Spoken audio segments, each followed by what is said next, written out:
lá, Gabriel. Não tem que apontar pra lá, não. Aí, foi.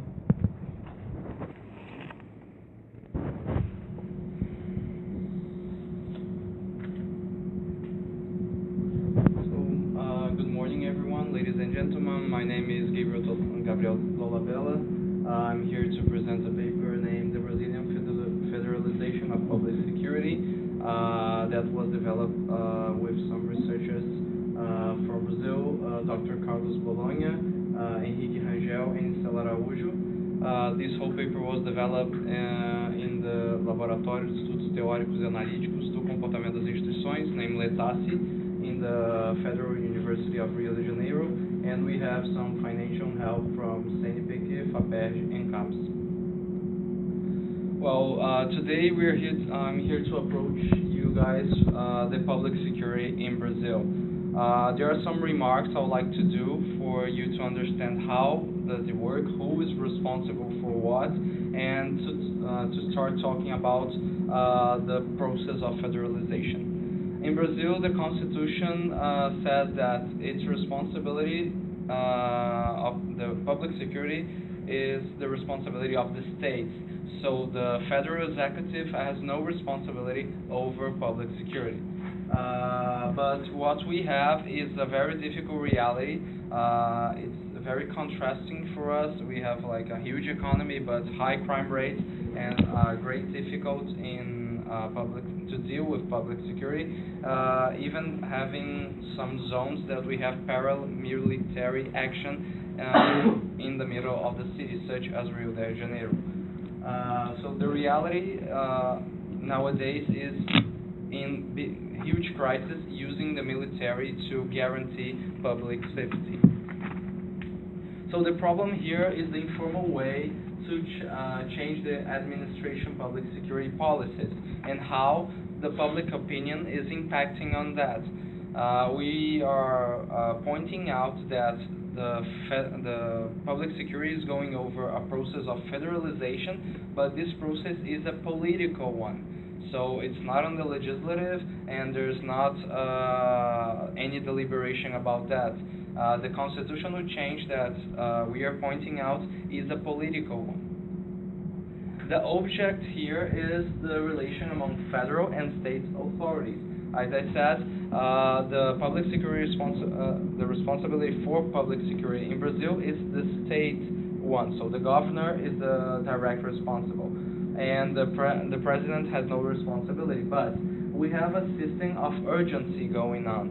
What is that? When you have huge crisis in public security, what the examples show us is that every time the governor calls the presidency and asks for help, because he says, I can't deal with this, so I need some help.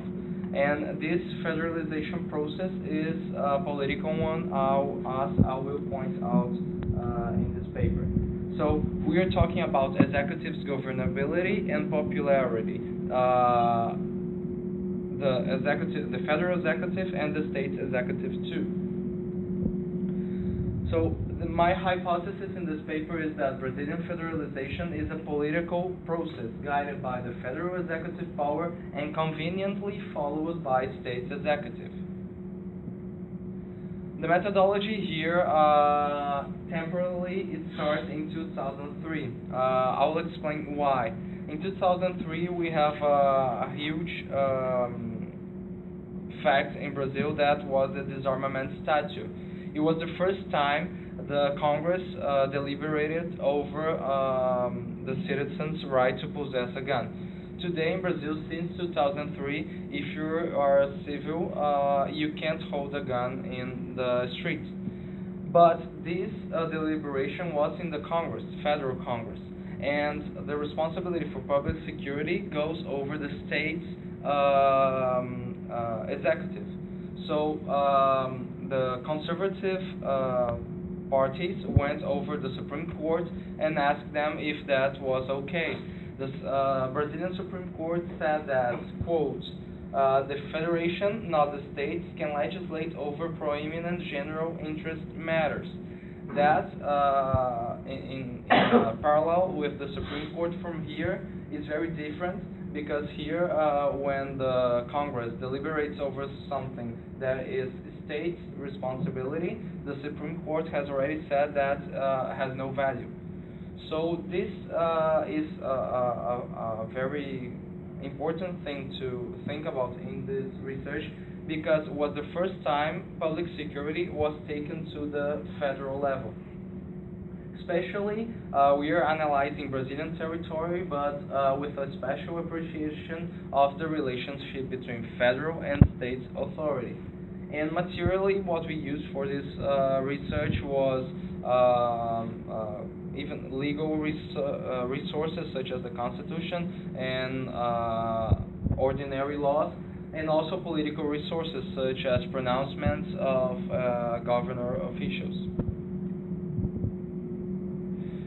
The parameter of analysis, they are set to answer the question why the Brazilian federalization is a political process of constitutional change. We have two parameters of analysis that are directly linked to our theoretical framework. The first one is comparing crisis and normality based on the Schmittian view. So with that, we want to ask what are the motivations for these actors, the executive, the federal executive and the state executive, and how this happens. So what are the circumstances and the process? To answer this second one, we approach the strategic action brought by Habermas. So this theoretical framework, just a little bit remark before we go over strategic action and crisis against normality. This whole research started with the post-Madisonian state that has recently been brought by Professors Poser and Adrian Vermeule here from America, that they approached a situation that every time you have a big crisis, the federal executive gives a step ahead over the problem, and conveniently the legislative and the judiciary keep quiet, so the executive can give a strong and fast answer to this crisis.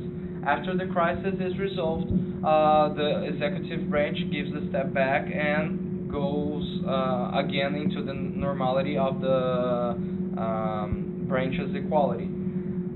This American experience, we are talking about inter-branches delegation. What we are pointing out in Brazil is that we have inter-federative delegation. What is that? The state executive is always delegating responsibility and powers to the federal executive to solve federal public security issues. This is what's the first parallel we had with this theoretical framework. The strategic action brought by Habermas tries to analyze political motivations to this constitutional change. What is that? The strategic action goes against cooperative action. Cooperative action is when everybody wants to win something and you can cooperate with each other. But when you cannot, and you have you have to give an answer quickly, or you have a stronger actor in the scene, you can act strategically. What would be that? The actor that is more powerful, he puts everybody in his interest. But I'm not saying that the other actors have no gain with this situation. Bringing it to the examples, the convenience to the state executive to accept federal help is because the Constitution says states executives are responsible for public security. So the population wants the answer for public security from the state executive. When state executives cannot guarantee public security, he calls federal executives, and federal executives gives an answer. What the federal executives gain with this action? he gains popularity. The presidency gains popularity. So when the presidency puts the military to operate in the middle of Rio de Janeiro, he's gaining. Today is no, the presidency gains popularity because he's lowering crime rates and giving the sense of security to the population. Crisis against normality, in a Schmittian view, we are talking about delegation of powers, and what we have seen and we have analyzed is delegation of powers always occur when there is crisis. There are no delegation of powers, so you don't go beyond what is written for you to go when there is normality. There's no motivation to do that. But when you have crisis, you have delegation of powers to solve and to give an answer to this crisis.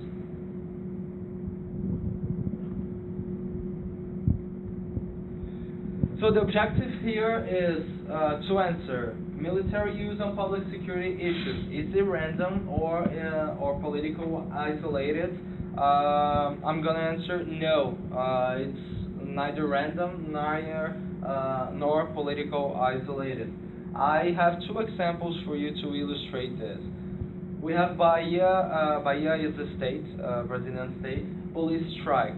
I think everybody know Carnival. It's a big party that goes over all the country and has huge income of tourists. And 2 weeks before the carnival, Bahia police went in a strike. But was not just Bahia. There was a whole plan of all police to be in a strike in the middle of the carnival. So the states had no budget to negotiate with the police, and there was no way to walk out of the situation with a good result.